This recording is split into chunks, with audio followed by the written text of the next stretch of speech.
एक जंगल में एक हाथी और एक बकरी रहते थे।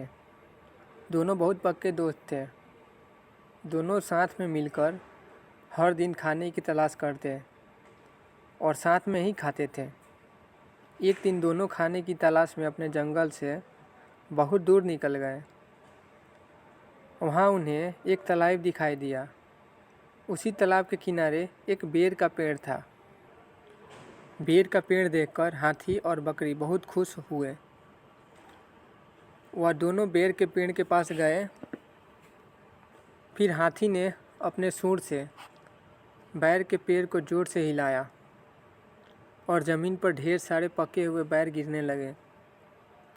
बकरी जल्दी जल्दी गिरे बैरों को इकट्ठा करने लगी। संयोगवश उसी बेर के पेड़ पर एक चिड़िया का घोंसला भी था, जिसमें चिड़िया का एक बच्चा सो रहा था और चिड़िया दाने की खोज में कहीं गई हुई थी। बेर का पेड़ जोर से हिलने के कारण चिड़िया का बच्चा घोंसले से बाहर तालाब में गिर पड़ा और डूबने लगा। चिड़िया के बच्चे को डूबता हुआ देखकर उसे बचाने के लिए बकरी तालाब में कूद गई, लेकिन बकरी को तैरना नहीं आता था। इस वजह से वह भी तालाब में डूबने लगी।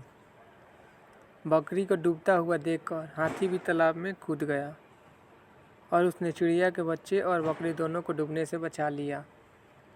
इतने में चिड़िया भी वहां आ गई थी और वह अपने बच्चे को सही सलामत देखकर बहुत खुश हुई। उसने हाथी और बकरी को इसी तालाब और बैर के पेड़ के पास रहने के लिए कहा। तब से हाथी और बकरी भी चिड़िया के साथ उस बैर के पेड़ के नीचे रहने लगे। कुछ ही दिनों में चिड़िया का बच्चा बड़ा हो गया। चिड़िया अपने बच्चों के साथ जंगल में घूम कर आती थी और हाथी और बकरी को जंगल में किस पेड़ पर फल लगे हैं इसकी जानकारी देती थी। इस तरह हाथी, बकरी और चिड़िया मज़े में रहते थे और खाते पीते थे। कहानी से सीख: हमें किसी का बुरा नहीं करना चाहिए।